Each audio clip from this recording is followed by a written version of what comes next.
Hello students, हम लोग जो है अर्थशास्त्र में 12th क्लास के अर्थशास्त्र में हम लोग अपना चैप्टर नंबर 5 स्टार्ट करने वाले हैं। ठीक है, 4th चैप्टर बाद में करेंगे। 5 चैप्टर हम लोग पढ़ते हैं। पूर्ति सप्लाई किसे कहते हैं? तो सप्लाई कौन करता है? एक विक्रेता करता है, एक प्रोड्यूसर करता है। तो हम आपको इसमें बताएं कि यहाँ पर उत्पादन करता या जो एक विक्रेता करता है। तो सप्लाई कब होगी? जब एक उत्पादन करता या विक्रेता बाजार में किसी प्रचलित कीमत पर अपना उत्पादन बेचने को तैयार हो, उससे हम सप्लाई कहते हैं। तो वो उस रेट पर बेचने को तैयार है नहीं है, वो तो उस पर डिपेंड करता है कि वो उसकी कॉस्ट ऑफ प्रोडक्शन वो कवर हो रही है, प्रॉफिट मार्जिन कमा रहा नहीं कमा रहा। तो उस कीमत पर वो बेचने को तैयार होता है ना, उससे हम पूर्ति कहते हैं। तो किसी भी वस्तु या सेवा के कीमत निर्धारण में उसकी मांग और पूर्ति अति आवश्यक है। यानी कोई भी वस्तु है जो उसकी कीमत डिसाइड होती है ना, वो मांग और पूर्ति के आधार पर होती है। वो हम बाद में इसमें आगे चैप्टर आएगा। अभी हम क्या समझ रहे हैं? सप्लाई को समझने की कोशिश कर रहे हैं। सप्लाई है क्या? किसी वस्तु की पूर्ति का अभिप्राय वस्तु की उस मात्रा से है जिसे विक्रेता एक निश्चित अवधि में निश्चित कीमत पर बेचने को तत्पर है। यानी सप्लाई किसे कहते हैं? कि वस्तु की पूर्ति का अभिप्राय है वस्तु की उस मात्रा से जिसे एक विक्रेता बेचने को तैयार है निश्चित कीमत पर, उसे हम पूर्ति कहते हैं। तो उसके बाद हम लोग देखें, जैसे मान लो यहाँ स्टॉक और पूर्ति में क्या अंतर है। जैसे हमने प्रोड्यूस किया 1000 यूनिट और हम 800 बेचने को तैयार है, तो 800 सप्लाई होगी और 200 जो है वो अपनी स्टॉक कहलाएगा। तो सामान्यतः हम उत्पादक द्वारा तैयार माल के स्टॉक और पूर्ति का अर्थ एक ही मानते हैं, जबकि ऐसा नहीं है। अर्थशास्त्र के दृष्टिकोण से दोनों अलग अलग उदाहरण है। यानी स्टॉक अलग है और पूर्ति अलग है। इसका मतलब ये नहीं कि हमने जो प्रोड्यूस कर लिया वो सारा का सारा हम सप्लाई करने के लिए रेडी है, वो पूर्ति होगा, ऐसा नहीं है। आपने प्रोड्यूस जरूर कर लिया, उत्पादन जरूर कर लिया, लेकिन कितना आप बेचने को रेडी हो, तैयार हो, वो पूर्ति कहलाती है। यद्यपि पूर्ति स्टॉक का एक भाग कही जा सकती है, बिल्कुल है। इसे इस प्रकार सरल उदाहरण से समझा सकता है कि जैसे उत्पादन ने अपने तेल मिल से 100 टिन तेल उत्पादन किया, यदि ये सभी 100 टिन उसके द्वारा तैयार माल का स्टॉक कहलाएगा। यदि वह इस वित्तीय वर्ष में 90 टिन बाजार में बेचने के लिए तैयार है ना, तो 90 को हम सप्लाई क्वांटिटी यानी पूर्ति की मात्रा कहेंगे। बाकी जो बचा हुआ भाग है वो स्टॉक कहलाता है। यानी पूर्ति स्टॉक का ये एक भाग है और एक उत्पादन विक्रय करने के लिए निर्धारित अवधि में तत्पर रहता है। यानी वो उस कीमत रहेगी कि उस अवधि निश्चित कीमत पर वो बेचने को तैयार है या नहीं है। जिस तरीके से मांग में हमने पढ़ा था ना, मांग को बहुत सारे तत्व प्रभावित करते हैं, उस तरीके से यहाँ पे भी है कि पूर्ति को भी बहुत सारे तत्व प्रभावित करते हैं। पहले हम ओवरऑल पॉइंट इसके देख लें। क्या है? वस्तु की कीमत है। कीमत प्रभावित करते की है कि जब किसी वस्तु की कीमत बढ़ेगी ना, तो विक्रेता यही चाहता है कि मैं बढ़ी हुई कीमत पर सप्लाई ज्यादा करूं, और कम कीमत होगी उस समय सप्लाई कम करूं, क्योंकि मुनाफा कम रहेगा। वस्तु के उत्पादन साधन लागत है। यानी जब प्रोडक्शन कॉस्ट की बात कर रहा है कि जब आपकी प्रोडक्शन कॉस्ट बढ़ जाएगी ना, तो प्रोडक्शन कॉस्ट बढ़ने पर सप्लाई कम हो जाती है। ठीक है, तो ये हम सारा लाइन टू लाइन पढ़ते हैं, इसको समझने की कोशिश करेंगे कि किसी वस्तु तथा सेवा की पूर्ति बाजार में अनेक कारकों को प्रभावित करती है। यानी पूर्ति अनेक कारकों तत्वों को प्रभावित करती है। कुछ ऐसे कारक हैं जिनसे पूर्ति प्रत्यक्ष रूप से प्रभावित होती है, जैसे वस्तु की बाजार कीमत, वस्तु को उत्पादित साधनों की कीमत, यानी बहुत सारी। स्पष्ट याद करते हैं, वस्तु की बाजार कीमत ये कैसे पूर्ति को प्रभावित करती है? जब किसी वस्तु अथवा सेवा की बाजार कीमत अधिक होती है तो उसके उत्पादक को अधिक लाभ प्राप्त होता है। यानी जब किसी वस्तु की कीमत अधिक होगी तो उत्पादक को अधिक लाभ होगा, वो ज्यादा सप्लाई करने को तैयार है। उससे उत्साहित होकर बाजार में उस वस्तु की सभी उत्पादक अथवा उत्पादन बढ़ाकर पूर्ति मात्रा को बढ़ा देता है। इसके विपरीत कीमत कम आएगी तो पूर्ति भी कम हो जाएगी। यही अपना पूर्ति का नियम है। जैसे मांग का नियम बढ़ा था ना, वही पूर्ति का नियम यही है कि किसी वस्तु की कीमत में बढ़ोतरी होने पर पूर्ति की जाने वाली मात्रा बढ़ जाती है, और कीमत में कमी आने पर पूर्ति की जाने वाली मात्रा घट। जैसे 10 है, 10 पर वो कितना कर रहा है? जैसे मान लो अपने इसी को लेकर चलते हैं। 10 है, 10 पर कितना कर रहा है? 300 सप्लाई करने को तैयार है। 20 पर 400, 30 पर 500। जैसे जैसे कीमत बढ़ती जाती है पूर्ति की मात्रा बढ़ती जाएगी, और जैसे जैसे कीमत घटती है पूर्ति की मात्रा घटती जाती है। इसी पूर्ति का नियम बोलते हैं। तो ये कीमत होगी। सेकंड पॉइंट है उत्पादन, वस्तु के उत्पादन साधनों की कीमत। कि वस्तु के उत्पादन में प्रयुक्त साधनों की कीमत बढ़ने पर उसकी उत्पादन लागत बढ़ जाती है। इसके विपरीत जिन वस्तुओं के उत्पादन में प्रयुक्त साधनों की कीमत घट जाती है, उनकी उत्पादन लागत भी घट जाती है। ऐसे में अधिक उत्पादन लागत पर कम उत्पादन होने से बाजार में उत्पादन की पूर्ति भी घट जाती है, और इसके विपरीत उत्पादन लागत घटने पर उसकी बाजार पूर्ति भी बढ़ जाती है। ये क्या है? इसको थोड़ा सा समझने की हम कोशिश करते हैं कि ये है क्या। अब सुनना थोड़ा सा, मैं आपको बताऊं। एक एग्जाम्पल लेके हम चलते हैं कि इसमें क्या होता है कि हर जो होता है उनके पास पूंजी कहीं ना कहीं, जैसे मान लो सीमित चलती है। 1 लाख है, 1 लाख में वो पहले जो बना रहा था वो 10,000 इकाई बना रहा था। ठीक है, कितनी यूनिट बना था? 10,000 यूनिट बना रहा था, और मान लो 10,000 सप्लाई करने को तैयार है। अब क्या हुआ? प्रोडक्शन कॉस्ट बढ़ गई। अब प्रोडक्शन कॉस्ट बढ़ जाएगी, लागत बढ़ जाएगी, मटेरियल महंगा मिल रहा है, लेबर चार्ज बढ़ गया। क्या वो 1 लाख में 10,000 यूनिट बना पाएगा? क्या नहीं। अब उसकी यूनिट क्या हो जाएगी? प्रोडक्शन यूनिट कम हो जाएगी। जब कितनी बना पाएगा, 8,000 ही बना पाएगा। तो क्या मार्केट में सप्लाई इफेक्ट होगी, नहीं होगी? बिल्कुल होगी। पहले 1 लाख में वो 10,000 यूनिट बना रहा था और अब 1 लाख में 8,000 ही बनेगी, क्योंकि प्रोडक्शन कॉस्ट बढ़ चुकी है। तो यहाँ पर पूर्ति में कमी देखने को मिलती है, और प्रोडक्शन कॉस्ट अगर घट जाती है तो वहां पर पूर्ति में बढ़ोतरी देखने को मिलती है। वही बात यहाँ पे बोल रहा है कि वस्तु के उत्पादन में प्रयुक्त साधनों की कीमत, जो साधन काम में ले रहे ना कि लेबर है, रॉ मटेरियल है, उनकी बात कर रहा है कि प्रयुक्त साधनों की कीमत बढ़ने पर उनकी उत्पादन लागत बढ़ जाती है, और इसके विपरीत जिन वस्तुओं के उत्पादन में प्रयुक्त साधनों की कीमत घटती है उनकी लागत भी घट जाती है। ये सारा सारा अपना सप्लाई उस पर इफेक्ट होती है। संबंधित वस्तुओं की कीमतें, ये भी हमने पढ़ा था। संबंधित वस्तुएं किसे कहते हैं, पिछले वाले चैप्टर में पढ़ के आए थे। पूरक और स्थानापन्न वस्तुएं। पूरक वस्तुएं कौन सी होती है? पूरक वस्तु वे वस्तु होती है जिनका प्रयोग एक साथ में किया जाता है, और स्थानापन्न वस्तु वे वस्तु जिनका प्रयोग एक दूसरे के स्थान पर किया जाता है। अब तुम कहोगे ऐसा कैसे? ऐसा इस तरीके से, जैसे पूरक वस्तु है, दो वस्तुएं एक्स और वाई पूरक है, मतलब दोनों का साथ में काम आता है, ठीक है। अब एक्स की कीमत बढ़ जाएगी तो एक्स की सप्लाई तो बढ़ेगी, साथ में क्या होगा, जो पूरक वस्तु उसकी भी सप्लाई बढ़ेगी, क्योंकि दोनों वस्तुओं का कहीं ना कहीं काम क्या आता है, साथ में।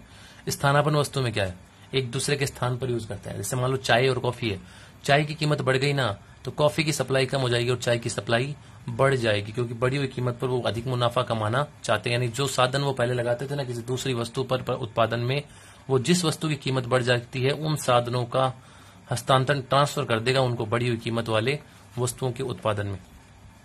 तो बाजार में कभी कभी वस्तु की पूर्ति अन्य संबंधित वस्तु जैसे पूरक और स्थानापन्न वस्तु की कीमतों से प्रभावित होती है। जिन वस्तुओं की संबंधित वस्तु की कीमत बढ़ती है तो उत्पादक उन वस्तु को उत्पादन को बढ़ाने के लिए प्रेरित होता है और अधिक लाभ प्राप्त करते हैं। ऐसे में जिन वस्तुओं की कीमतों में कोई वृद्धि नहीं होती उनकी पूर्ति कम हो जाती है। जैसे पूरक वस्तुएं, तो व्यवहार में ऐसी वस्तुएं पाई जाती है जो अकेले क्रय तो की जा सकती है, किंतु उनका प्रयोग तभी संभव है जब वो एक साथ में काम आए, अन्य वस्तु को भी क्रय किया जाए। अतः ऐसी वस्तु जिनका एक साथ प्रयोग किया जाता है तथा एक वस्तु के अभाव में दूसरी वस्तु की उपयोगिता शून्य हो जाती है, उन्हें पूरक वस्तुएं कहते हैं। जैसे पेन और शाही, कार और पेंटल, कि यहाँ पर दोनों का समान है तो दोनों को साथ में यूज किया जाता है। तो किसी एक वस्तु की कीमत बढ़ गई तो उसकी सप्लाई तो बढ़ेगी, साथ में दूसरे की भी सप्लाई बढ़ेगी, क्योंकि साथ में प्रयोग होता है, उसकी मांग बढ़ेगी तो सप्लाई बढ़ानी पड़ेगी। स्थानापन्न वस्तुएं, स्थानापन्न वस्तुएं वे वस्तुएं होती है जिनका प्रयोग एक दूसरे के स्थान पर किया जा सकता है, ठीक है। ऐसी वस्तुएं जिनमें वस्तु को का स्थान अन्य वस्तुओं का प्रयोग करके हम लोग उपभोक्ता को समान संतुष्टि प्राप्त होती है, स्थानापन्न वस्तुएं कहलाती है। उदाहरण के लिए चाय और कॉफी दोनों एक गर्म पेय पदार्थ है, एक दूसरे के स्थान पर हम लोग प्रयोग करते हैं, समान संतुष्टि देते हैं। तो वही है, किसी जिसकी कीमत बढ़ जाएगी तो हम उसकी सप्लाई बढ़ा देंगे, दूसरी की सप्लाई यहाँ पर कम हो जाएगी। तकनीकी या प्रौद्योगिकी में परिवर्तन, इससे क्या समझते हो? मार्केट में तकनीक में परिवर्तन हो जाएगा ना, बढ़िया तकनीक आ गई तो क्या होगा, कम हम लोग कॉस्ट पर यूनिट हमारी घट जाएगी, बढ़िया प्रोडक्शन होगा, क्वालिटी बढ़िया होगी, तो यह कहीं ना कहीं क्वांटिटी को बढ़ाने में भी कि बढ़िया तकनीक आ गई तो वेस्टेज कम होगा और मात्रा जो अपनी बढ़ेगी तो सप्लाई कहीं ना कहीं ज्यादा इसमें कर पाएंगे, प्रोडक्शन ज्यादा होगा। तो समय के साथ साथ उत्पादन की नई तकनीक विकसित हो जाती है, जिससे कम समय में और कम लागत में हम लोग अधिक उत्पादन कर सकते हैं, जिससे किसी वस्तु विशेष की पूर्ति बढ़ जाती है, ठीक है। और ऐसी तकनीकों से सुधार नव प्रवर्तकों को जन्म देता है और लाभ भी इनको बढ़ाता है। विशेष अवसर, विशेष अवसर से क्या मतलब है? विशेष अवसर का अभिप्राय है कि जब क्या होता है कि कोई विशेष सीजनल, जैसे कोई त्योहार आ गए, कोई शादियां वादियां आ गई, उस समय क्या होता है जिन वस्तुओं के बाजार में मांग है ना वो बढ़ जाती है, ठीक है। जैसे मान लो काइट फेस्टिवल आता है जो अपने, उस समय क्या होता है मार्केट में सप्लाई, पतंगों वगैरह की, धागे वगैरह की सप्लाई बढ़ जाती है, तो वो क्या विशेष अवसर है। तो विशेष अवसर पर क्या होता है उस कीमत पर वो ज्यादा से ज्यादा सप्लाई करने को तैयार रहता है, क्योंकि वो अपना ज्यादा क्वांटिटी बेच के प्रॉफिट अधिक करता है। तो भारतीय अर्थव्यवस्था में त्योहारों एवं उत्सवों का विशेष महत्व रहता है, जिसमें विशिष्ट वस्तुओं या सेवाओं की मांग अचानक बढ़ती है, अतः इनकी पूर्ति करने हेतु ऐसी विशेष अवसर पर उत्पादक अपना लाभ अधिकतम करने के लिए तैयार रहते हैं और पूर्ति को बढ़ा देते हैं, क्योंकि उन्हें पता रहता है इस त्योहारी सीजन में या इस फेस्टिवल पे क्या होगा कि उसकी वस्तुओं की मांग बढ़नी है, श्योर है, कस्टमर उसकी डिमांड करेंगे, तो उसकी सप्लाई ज्यादा से ज्यादा करता है। आगतों की गुणवत्ता, आगतों की गुणवत्ता का मतलब है आपकी ये जो है इनपुट क्वालिटी कैसी, एक होता है इनपुट, एक होता है आउटपुट। इनपुट का मतलब होता है कि आप साधन यूज कैसे कर रहे हैं, और आउटपुट का मतलब होता है निकल के क्या आ रहा है, प्रोडक्शन क्या हो रहा है। तो कई बार क्या होता है किस्मों में कच्चा माल प्रयोग करने से वस्तु की उत्पादन मात्रा में वृद्धि होती है, यानी आप बढ़िया क्वालिटी का गुड्स यूज करते हैं, मतलब प्रोडक्शन करने के लिए बढ़िया क्वालिटी का मटेरियल यूज करते हैं, तो जो बन के होगा ना उसकी गुणवत्ता बहुत बढ़िया होगी, क्वालिटी ज्यादा होगी, क्वांटिटी बढ़िया होगी। तो यहाँ पर देखो कई बार अच्छे किस्म, जैसे उदाहरण दे रखा है बीज का वगैरह का, कि कई बार अच्छे किस्म का कच्चा माल प्रयोग करने से वस्तु की उत्पादन मात्रा बढ़ जाती है, और घटिया किस्म का कच्चा माल यूज करोगे तो उसमें वेस्टेज वगैरह ज्यादा होगी। विशेषकर कृषि उत्पादों में देखते हैं तो अच्छे किस्म की हाइब्रिड बीजों का प्रयोग करने से पैदावार में अत्यधिक वृद्धि प्राप्त होती है, जिससे पूर्ति भी बढ़ जाएगी। फिर परिवहन लागत वगैरह बता रहा है कि कोई कॉस्ट अगर आपकी बढ़ती है, कॉस्ट ऑफ प्रोडक्शन अगर इंक्रीज होती है, तो वहां पर जैसे बता रखा है परिवहन लागतें हैं, तो कहीं परिवहन लागतें इंक्रीज होगी तो वही है कि आप ज्यादा सप्लाई नहीं कर पाओगे, आपकी कॉस्ट इंक्रीज हो जाएगी। तो बाजार पूर्ति पर परिवहन लागतों का भी बहुत अधिक प्रभाव पड़ता है। यदि बेहतर परिवहन सुविधाएं आपको कम लागत में तैयार है तो ठीक है, आप सप्लाई ज्यादा कर दोगे, इसका सीधा प्रभाव परिवहन मात्रा पर पड़ता है, पूर्ति पर पड़ता है। और वही अगर परिवहन कॉस्ट ज्यादा आएगी तो पूर्ति इफेक्ट होगी। पूर्ति का नियम क्या है? एक निश्चित समय पर वस्तु विशेष की मात्रा और उसकी कीमतों में फलनात्मक संबंध पूर्ति कहलाती है।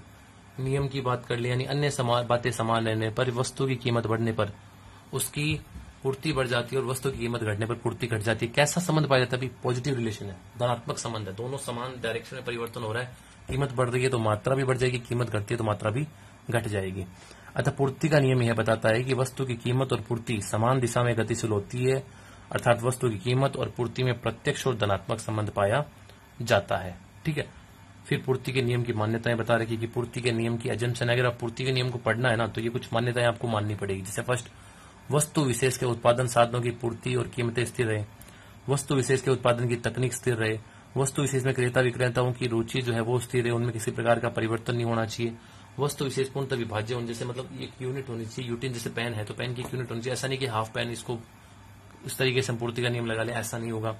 वस्तु विशेष से संबंधित वस्तुओं की कीमतें स्थिर रहनी चाहिए, उनमें कोई परिवर्तन नहीं होना चाहिए अगर मांग का नियम पढ़ना है। सरकार द्वारा आरोपित कर एवं अनुदान जो है सब्सिडी मिलती है वो स्थिर रहना चाहिए, उसमें कोई चेंजेस नहीं होना चाहिए। कृषिगत पदार्थों की पूर्ति हेतु मौसम और जलवायु स्थिर रहे, इनमें कोई परिवर्तन नहीं होना चाहिए। कृषिगत पदार्थों की पूर्ति उसकी कीमत की तुलना में समयावधि के पश्चात भी परिवर्तित हो पाती है। ये सारा का सारा जो बता रखा है ये मान्यताएं आपकी रहनी चाहिए, ये बातें स्थिर रहनी चाहिए, इनमें कोई परिवर्तन नहीं होना चाहिए। नेक्स्ट टॉपिक इसी में, पूर्ति के नियम की क्रियाशीलता के कारण, कि पूर्ति के नियम की क्रियाशील क्यों होता है, क्यों मार्केट में सप्लाई बढ़ती है, क्यों नए इन्वेस्टर आते हैं, उनकी सबकी बातें कर रहा है। फर्स्ट पॉइंट है, ये क्वेश्चन आया हुआ भी है एग्जाम में। फर्स्ट है, ऊंची कीमतों पर लाभ अधिकतम करने के लिए फर्म क्या करती है? अधिक मात्रा बेचने को प्रयास करती है। और ये ऊंची कीमतों पर जब लाभ अधिक होता है तो वो क्या करते हैं? नए उत्पादक जो होते हैं, ऊंची बाजार कीमतों पर नए उत्पादकों का आगमन होता है, नए प्रोड्यूसर आते हैं, नए सेलर आते हैं, क्योंकि उन्हें लाभ अधिक दिखाई दे रहा है और वो उस कीमत पर सप्लाई करना चाहते हैं, और जिससे पूर्ति के नियम की क्रियाशीलता बढ़ती है, पूर्ति का मार्केट में पूर्ति बढ़ती है। और दीर्घकाल में सभी उत्पादन साधनों की पूर्ति परिवर्तनशील होती है, तो वस्तु की पूर्ति को बढ़ाना आसान होता है। यानी दो टाइम पीरियड होता है, एक होता है अल्पकालीन, एक होता है दीर्घकालीन। दीर्घकाल में क्या होता है कि आप जो प्रोडक्शन करते हो ना, उसकी कॉस्ट प्राइस पर यूनिट वो डिक्रीज हो जाती है, कम हो जाती है। ज्यादा बनाओगे तो कॉस्ट कम आएगी, कम बनाओगे तो ज्यादा आएगी। तो जब कम कॉस्ट आती है तो उस पर आप ज्यादा सप्लाई कर सकते हो, आपकी पूर्ति आसानी से बढ़ा सकते हो। तो ये पूर्ति के नियम की क्रियाशीलता थी। अपना चैप्टर कंप्लीट हो चुका है। नेक्स्ट क्लास में हम इसको आगे करने वाले चैप्टर को। Thank you.